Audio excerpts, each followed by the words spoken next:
Proverbe chapitre 14.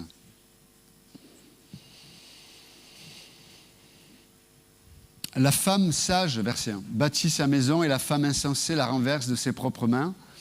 Celui qui marche dans la droiture craint l'Éternel, mais celui qui prend des voies tortueuses le méprise. Dans la bouche de l'insensé est une verge pour son orgueil, mais les lèvres des sages les gardent.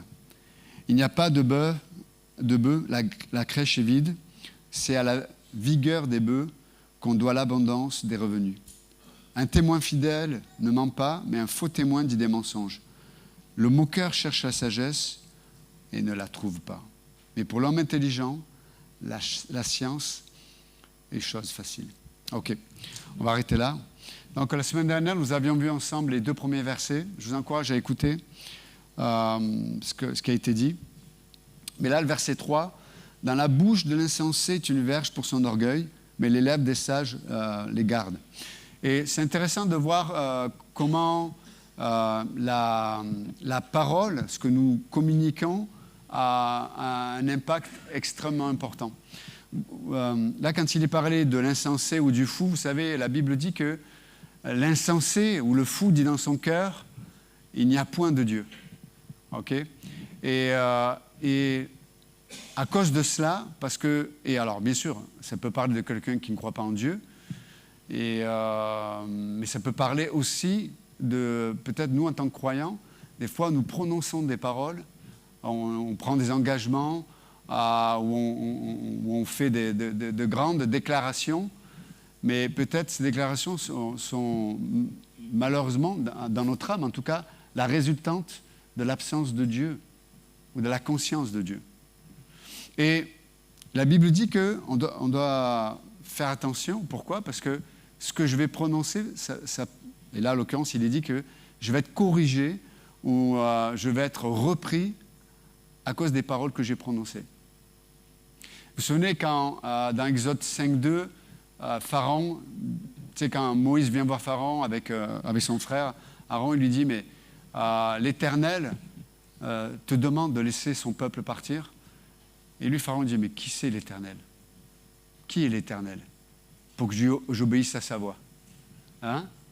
Et vous savez qu'à force de prendre une position verbale contre Dieu, c'est son cœur qui va s'endurcir.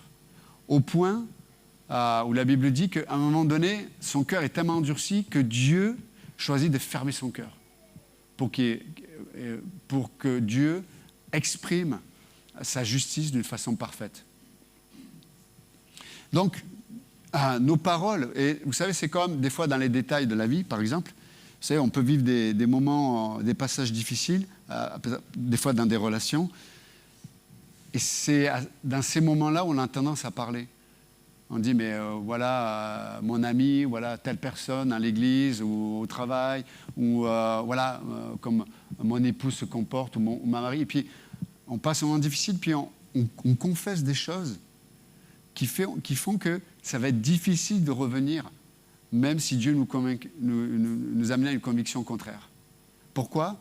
Parce que la parole laisse des traces. La parole, elle résonne dans nos cœurs et dans le cœur des gens. Donc c'est tellement important d'apprendre à utiliser nos paroles d'une façon, comme dit l'Écriture, d'une façon sage. Le sage, avec ce qu'il communique, sa communication est une semence qui va faire du bien à son âme.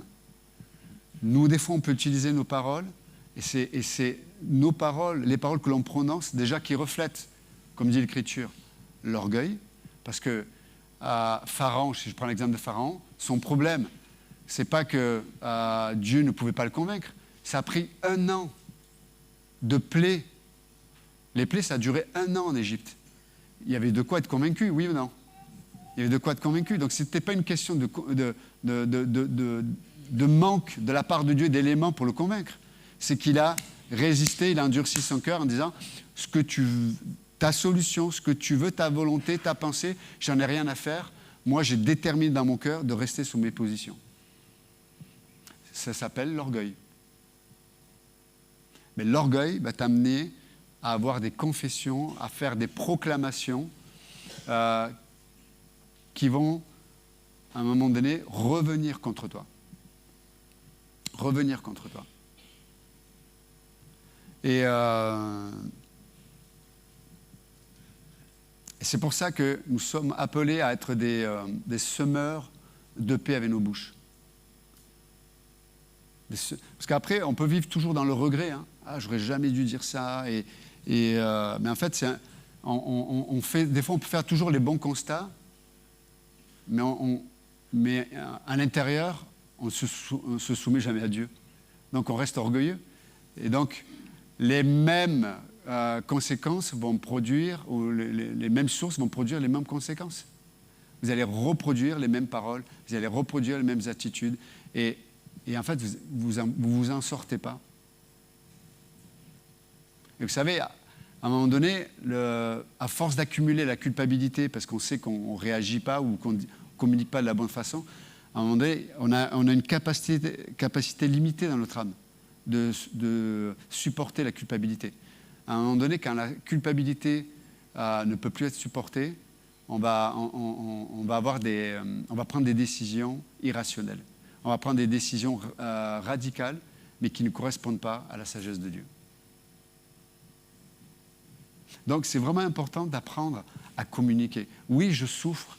Oui, des fois, c'est compliqué. Des fois, on ne voit pas la fin du tunnel. Mais apprenons, pour le coup, à faire confiance à Dieu dans la situation. Où il y a une très bonne solution aussi. C'est tais-toi. Tu sais, garde le silence. Tu sais, vous savez, même la Bible dit que Dieu, dans son amour, a gardé le silence contre Israël. Parce qu'Israël ne s'arrêtait pas d'être dans l'idolâtrie, de pécher, vraiment d'avoir un comportement totalement opposé à Dieu. Mais dans son amour, Dieu a gardé le silence. Donc la communication est extrêmement importante. La Bible dit qu'il y a, c'est une autorité que Dieu donne à l'homme. Si vous lisez Jacques chapitre 3, il dit que par la langue, on peut détruire. Il compare la langue à un feu. Un petit feu qui peut détruire, carrément toute une forêt, qui peut détruire. Nous qui sommes dans le sud, on le voit. Hein, des gens qui mettent le feu, il y a des hectares de forêt, de garrigues qui brûlent. Avec la langue, on peut faire vraiment des choses terribles. Des choses terribles. Mais avec la même langue, on peut édifier, encourager, comme il le dit là, on peut faire du bien à notre âme. Tu sais, d'être positif, de proclamer la vérité, proclamer ce qui, au lieu de voir, on le dit, même dans le monde on le dit, au lieu de voir toujours le verre à moitié plein, à moitié vide, de dire, mais regarde, il est à moitié plein le verre, vous savez. Ça paraît rien, mais ça change une atmosphère. Ça change une atmosphère. Parce qu'autrement, on devient quoi? À force d'être négatif avec notre langage, on devient des détecteurs de tout ce qui ne va pas. Vous connaissez des gens comme ça? Vous savez, les détecteurs à métaux, là? Des fois, tu as des gens, ces détecteurs, dès qu'il y a un truc qui ne va pas ou qui ne leur convient pas, ils vont le confesser, quoi. Tu as vu elle, tu as vu lui, tu as vu ça, ça aurait dû être fait comme ci, comme ça. Waouh! Et la Bible dit que ça devient ta bouche devient une verge, un bâton, littéralement, contre ton orgueil. Les gens deviennent, littéralement, écoutez bien, les gens deviennent malades. Écoutez bien, les chrétiens, j'en connais tellement, qui sont psychologiquement atteints. Ils sont malades, quoi. Pourquoi? Tout le temps, ils confessent des choses négatives. Faites attention à comment vous parlez de ce qui se passe à votre travail, de ce qui se passe dans votre couple, de ce qui se passe dans l'église, etc. Utilisons notre bouche avec sagesse. C'est ce que dit le proverbe. Dans la bouche de l'insensé est une verge pour son orgueil. Pourquoi? Parce que dans ma confession, je révèle la place que je laisse à Dieu dans la situation. Vous êtes avec moi ou pas? Ma confession va révéler la place que j'ai laissée à Dieu ou pas. Par contre, mais les lèvres des sages, littéralement, les lèvres des sages, c'est ce qui les protège. Là, il les traduit, il les garde. Mais par notre bouche, on peut amener une protection sur notre pensée, sur notre âme et dans notre vie. C'est incroyable, quoi. Vous savez, vous connaissez bien sûr Matthieu 12, 34, dans l'abondance du cœur, la bouche parle. Mais aussi, j'ai remarqué quelque chose sur la communication aussi. Et je le vois des fois dans les relations, notamment chez les célibataires. mais parce qu'il y a des gens qui se cherchent, ils se cherchent, et dans le fait qu'ils ne reçoivent pas de Dieu l'identité, ou qu'ils ne reçoivent pas de Dieu la sécurité ou l'assurance, ils se cherchent, ils vont utiliser les autres inconsciemment. Ils vont utiliser les autres pour remplir ce qu'ils cherchent. Mais quand vous avez et je le vois des fois, il y a des jeunes femmes dans l'église célibataires qui peut-être aspirent d'être mariées, mais elles peuvent se dire, mais où sont les hommes, quoi? Il y a des célibataires, mais ça ne te donne pas envie. Pourquoi? Parce qu'on sent que dans leur façon de communiquer et d'être, ils se cherchent, et en fait, tu deviens juste... les femmes deviennent juste un moyen de combler un besoin égoïste. Et c'est vrai, vice-versa pour les femmes et les hommes. Hein. Et la communication, du coup, quand les gens parlent, ils sont pas... il n'y a pas de substance. Je veux dire par là, c'est qu'il y a beaucoup de gens qui parlent beaucoup, mais qui sont inconstants dans leur vie, quoi. Vous entendez ou pas? Il y a des gens, ils sont inconstants. Tu ne peux pas leur faire confiance. Tu ne sais pas si ce qu'ils ont dit, ils vont être là dans leur rendez-vous. Tu ne peux pas leur faire confiance. Pourquoi? Parce que leur communication, souvent, ils disent de grandes choses, et souvent, ils ont beaucoup de connaissances, mais tu sens qu'ils ne sont pas motivés par l'amour. Pourquoi? Ils se cherchent. Et ils ne veulent pas laisser Dieu les trouver. Et donc, tu n'as pas envie d'être... Et je comprends des fois, des jeunes femmes disent, mais pasteur, je dis, mais il y a un tel. Mais ouais, mais peut-être qu'il a besoin d'accepter d'être trouvé par Dieu et d'avoir cette assurance et cette sécurité qui fait que tu cherches une relation pour bénir, pour manifester l'amour de Dieu parce que tu es comblé par Dieu. Et non pas, de façon égoïste, d'utiliser l'autre pour te servir. Donc, lorsque quelqu'un parle, il y a un son que tu reconnais. Quand tu es aiguisé avec la parole de Dieu, il y a des sons qui ne trompent pas. Vous êtes avec moi? Donc c'est très très important. Et donc du coup, les gens parlent, mais ça devient un bâton qui traite leur orgueil. Et au lieu de se remettre en question, ils montent du doigt les uns et les autres. Faisons attention à ça. Un autre point aussi que l'Écriture donne, c'est s'il n'y a pas de bœuf, la crèche est vide. Et la traduction, même en hébreu, c'est pas simplement vide, mais elle est propre.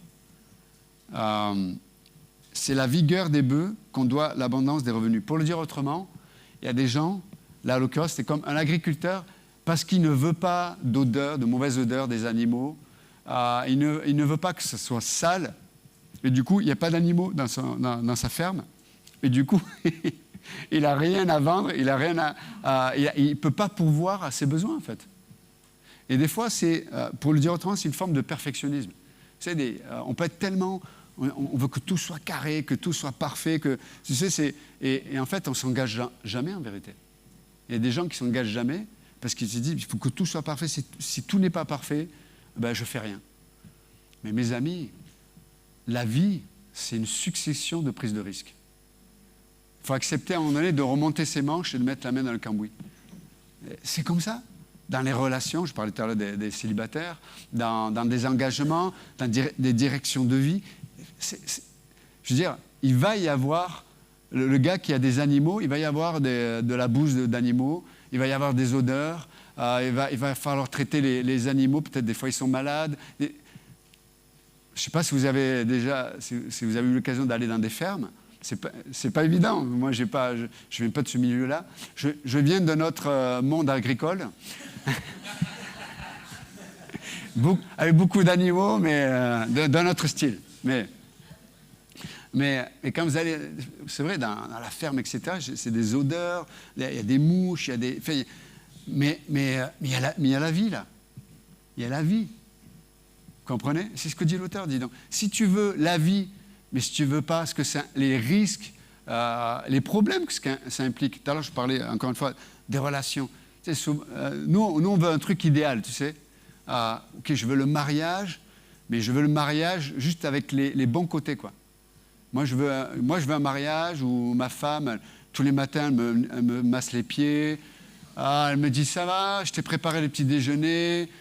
Presque, elle prend la cuillère, elle me met la cuillère à la bouche. Je suis dans le ridicule, évidemment, mais ça marche. Mais non, mes amis, une vie de couple, même les amitiés, un engagement dans l'Église, je peux vous dire que vous allez avoir la main souvent dans le caca.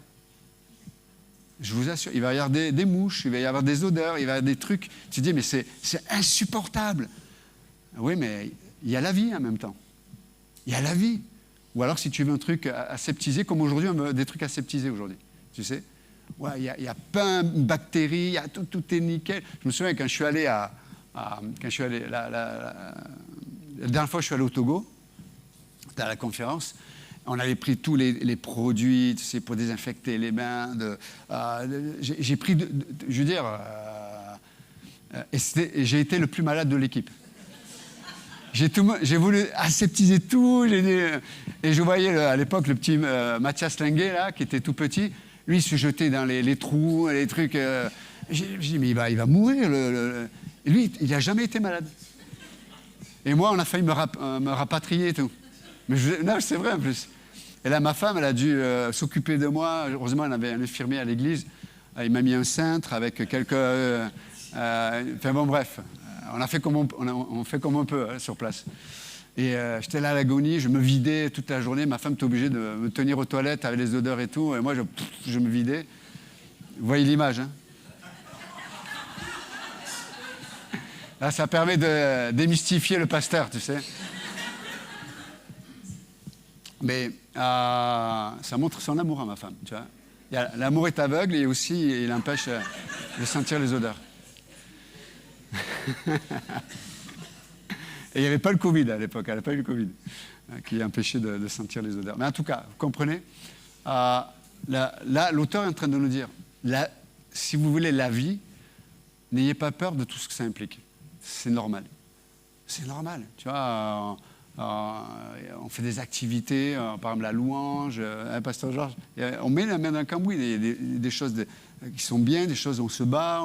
C'est la vie, elle est comme ça. À l'école, Séverine, c'est la volonté de Dieu, c'est extraordinaire. On voit Dieu nous précéder, on voit le travail de Dieu dans la vie des enfants.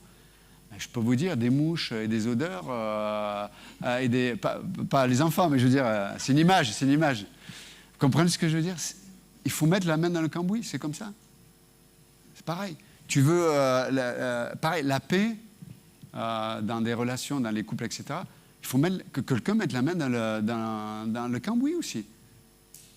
Ouais, j'attends que l'autre... Non, si tu fais ça, tu as cette attitude-là. Non, moi, j'attends que tout soit propre, que ce soit nickel. Et là, en princesse ou en prince, j'arrive. Si vous vivez comme ça, vous allez vivre dans votre tête, mais vous ne vivrez jamais rien. Et vous allez être des commentateurs de votre propre existence. Et quand la fin de votre vie va arriver, vous allez être complètement dans une forme de comment on dit ça, je cherche le terme, pas de remords, mais non, regret, voilà, c'est le mot, regret. Il y a des gens qui arrivent à la fin de leur vie, je le vois en tant que pasteur, quand j'accompagne les gens, des fois, qui vont mourir, ils sont dans le regret, quoi. Non, je vous le dis, hein, on n'a qu'une vie. On n'a qu'une vie à vivre. Les heures et les jours qui passent, jamais ils reviendront. Jamais. Les opportunités, des fois, ils ne viennent qu'une fois. Ne les laissons pas passer. Même si on doit se salir, même si ça doit... Voilà, c'est comme ça. Et c'est ce que dit l'auteur, là. Faites attention de ne pas vivre comme ça. Car là, c'est à la vigueur des bœufs, ceux-là même là, qui salissent, ceux-là même qui font caca à l'endroit, ceux-là même qui attirent les mouches. C'est eux, les bœufs, là. Mais la Bible dit quoi? C'est à la vigueur des bœufs qu'on doit l'abondance des revenus. Waouh. C'est là où on va expérimenter vraiment la vie. On va vraiment expérimenter l'amour, on va expérimenter le pardon, on va expérimenter le besoin de Dieu, parce que des fois, on ne sera pas suffisant. Je dirais, la plupart du temps, vous verrez, vous ne serez pas suffisant. Mais il y a la vie, là. Vous êtes avec moi ou pas? C'est tellement important de comprendre ça. N'attendez pas de regarder des films pour voir des gens vivre à votre place. Non, c'est à toi et à moi, mes amis. Là, quelqu'un est assis sur une chaise, c'est toi, c'est pas le voisin. C'est à nous de vivre ce que Dieu met, ce que Dieu met dans ta main. Fais-le de tout ton cœur. Si Dieu te donne des dons pour édifier le corps de Christ, ne retiens pas. Oui, mais ça pue, c'est sale, il y a des mouches. C'est comme ça. On se bat avec les armes de Dieu, dans le brisement, la prière, des fois les pleurs, des fois les blessures. La vie est comme ça. C'est vrai ou pas? Que ce soit les non-croyants ou les croyants. Sauf que nous, en tant que chrétiens, on peut choisir nos batailles. On peut choisir nos bœufs. On peut choisir nos bœufs. Et évidemment, ne pensez pas à votre femme ou un truc comme ça. Hein. C'est pas une vache ou... Même si le jour où tu l'as vue, tu te dis « Oh la vache, elle est... » Bon, ça vous fait rigoler un peu, parce que je sens que vous êtes tendus là ce matin. La viande va être dure. Ah, ok. Un témoin fidèle ne ment pas, mais un faux témoin dit des mensonges. Et ça nous parle vraiment des gens qui transforment la vérité à leur avantage. Vous connaissez ça? Vous connaissez des gens comme ça? Ben, c'est pas ton voisin, c'est toi, souvent. C'est moi, je fais ça aussi. Pourquoi? Parce qu'on a des points d'aveuglement dans notre existence. Des fois, on n'est pas objectif sur nous-mêmes, on n'est pas objectif sur une situation. Il y en a besoin, pour être un témoin de la vérité, on a besoin d'être placé à un endroit où on peut être le plus objectif. Et c'est pour ça que des fois, c'est bien d'avoir des gens de confiance, des gens spirituels, des gens qui ont une maturité avec Dieu, qui peuvent être ces éléments d'objectivité. Vous me suivez ou pas?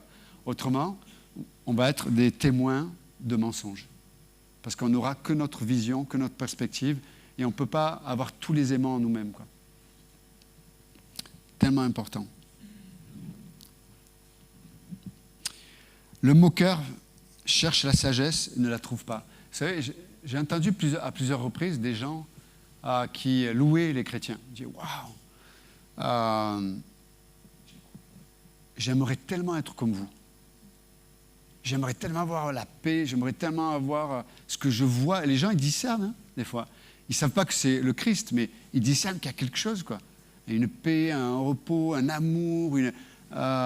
J'aimerais tellement être comme vous, mais c'est quoi ce mais? Qu'est-ce qui se cache? Est-ce que on est en train de dire qu'il y a des gens qui ne peuvent pas arriver au salut? Alors, nous, on n'a pas cette vision-là, on n'est pas calviniste. On croit que l'homme doit faire des choix. Mais là, il est dit que le moqueur, celui qui méprise les choses de Dieu, cherche la sagesse et ne la trouve pas. Vous savez, on le voit un peu aussi dans nos sociétés avec l'humanisme. Tu sais, on veut les vertus. Vous savez, l'Occident a été bâti par le christianisme, le catholicisme, etc. Mais il y a eu des croyants fidèles qui sont tenus à la parole, peu importe l'étiquette. Mais l'Occident a été construit avec... C'est pour ça que toutes les valeurs que les gens aiment, même les athées, même les athées, ils aiment des valeurs qui sont l'expression du christianisme. Mais ils cherchent la sagesse, ils se disent, mais comment je peux aimer sans condition? Comment je peux être patient? Comment je peux persévérer?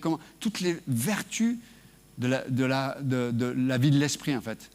Je veux toutes les vertus, mais je ne veux pas l'esprit.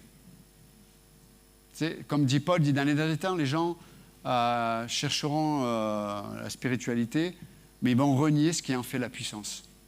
Et c'est ce que dit ce passage. Le moqueur, là, il ne veut pas de Dieu, il méprise Dieu. Mais il cherche la sagesse. Et qu'est-ce que dit l'Écriture? ils ne la trouvent pas. Et je reviens à ces gens qui disent, mais j'aimerais tellement vivre ce que vous vivez, j'aimerais... Mais moi, c'est comme si... Et la personne dit, mais c'est comme si à moi, ce n'était pas donné. J'ai pas reçu... souvent, les gens utilisent cette phrase. J'ai pas reçu la grâce. Mais la Bible dit que non. C'est que dans ton mais, il y a une résistance.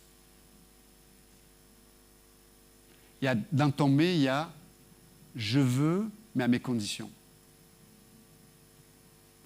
Et la Bible dit que le moqueur ne trouve pas la sagesse. Mais pour l'homme intelligent, la science est chose facile.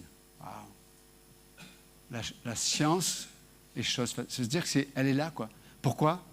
Parce que ça ne demande pas une capacité cognitive, ça demande une disposition de cœur. Vous êtes avec moi ou pas? Quelqu'un qui a une disposition... Jésus a dit, mais vous voulez voir le standard du royaume de Dieu? Faites venir les enfants. Là. Si vous ne venez pas comme l'un d'entre eux, ça va être compliqué, quoi. Et on voit que l'humilité, quoi. Ça ne parle pas de stupidité ou de croire bêtement. Non, mais l'humilité t'amène à recevoir de la part de Dieu créateur la clé de la connaissance. Vous savez, Philippe, tout à l'heure, je finis avec cette pensée, mais tu parlais de la nature. Et tout à l'heure, j'étais en train d'écouter, avant le culte, je mets de la louange juste instrumentale pour te concentrer sur le message. À un moment donné, il y a une pub, c'était sur YouTube, là, puis tu vois, la pub, c'était sur la liberté, puis tu vois des images de nature, un oiseau qui vole, et c'est fou comme dans la pensée commune, quand on pense à des vertus comme la liberté, la nature inspire tous ces besoins qui sont dans le cœur de l'homme. La nature, elle est comme un miroir de la part de Dieu qui a été donné à l'homme pour lui dire, voilà, à travers la nature, quand tu observes la nature, voilà tout ce que je peux produire dans ton cœur. La liberté, la beauté, le mystère, la puissance, enfin, tout ce que la nature propose, c'est extraordinaire. Mais ça, ce ne sont que des images, parce que malheureusement, ce bel oiseau qui s'envole peut-être, qui me fait penser à la liberté, il va se faire bouffer par un autre oiseau. Excusez-moi, je vous coupe dans...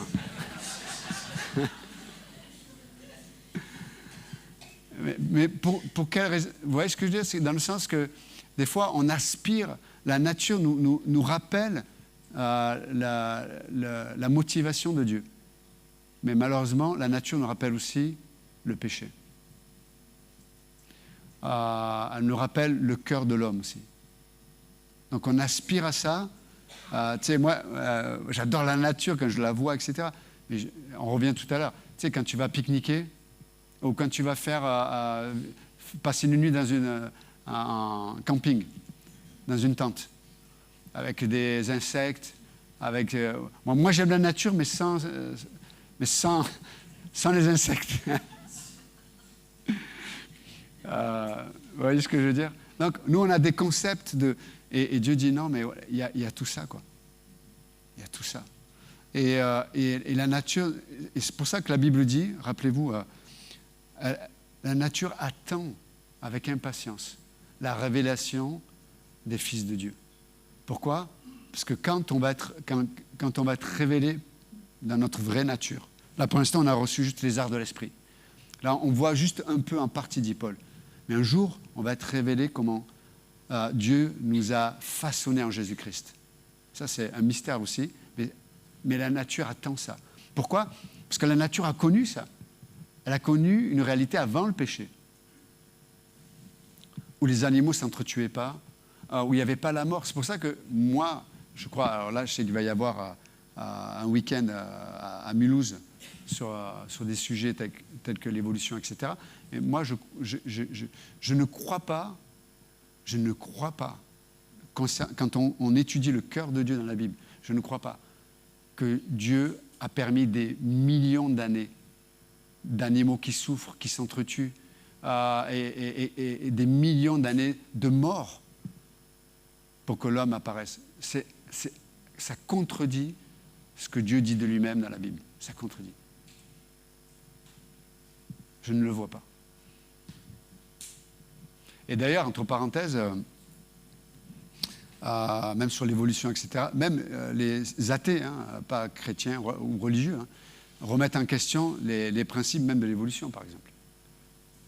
Alors, ils donnent d'autres théories qui ne vont pas dans le sens de la Bible, mais au moins, on voit qu'il y a débat, il y a des éléments scientifiques qui apportent des éléments, et on se dit, parce qu'on croyait, on était persuadé hier, aujourd'hui, avec l'évolution de la science, et on voit qu'il y a des changements, quoi. Donc c'est intéressant de voir les débats, quoi, là-dessus. En tout cas, moi, selon en tout cas, la compréhension des Écritures, c'est difficile de croire que... Est-ce que vous pensez que Dieu se plaît à la souffrance? Est-ce que vous pensez que Dieu se plaît à voir la mort pendant des millions d'années avant que l'homme apparaisse? Et puis même là, après, quelques jours après, il pêche. Et encore, c'est incohérent. Incohérent. Mais ça, c'est Johann Pep, à mon avis. Mais en général, j'ai raison. Mais bon. Ah, ok. En tout cas. J'espère qu'en tout cas, on a reçu de la part de Dieu certaines vérités ce matin. On va s'arrêter là, on va prier. Seigneur, merci encore pour ta parole. Merci pour ton cœur, pour ta présence. Merci pour ton autorité aussi, par laquelle ton esprit vient révéler, asseoir la réalité de ta présence dans nos vies. Quelle assurance nous avons de reconnaître et de confesser que tu es ressuscité, que tu es vivant et présent dans nos vies, que dans tout ce que nous passons, dans tout ce que nous vivons, nous pouvons être remplis d'espérance. Parce que le point final, c'est toi qui le mets, Seigneur. C'est toi qui as le dernier mot.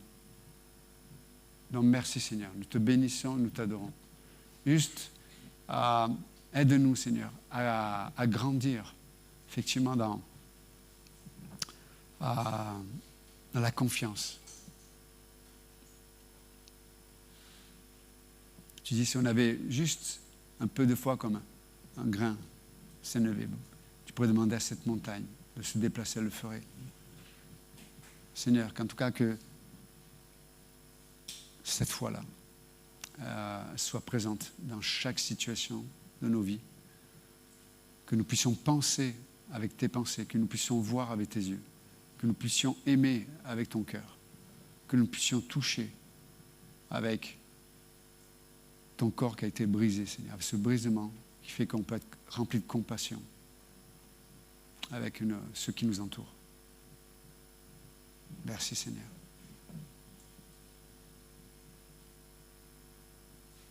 Et peut-être pour ceux qui se trouvent dans des voies sans issue, où vous dites il n'y a pas de solution dans ce que je vis, vous pouvez demander à Dieu, Seigneur, j'ai fait le tour des solutions possibles.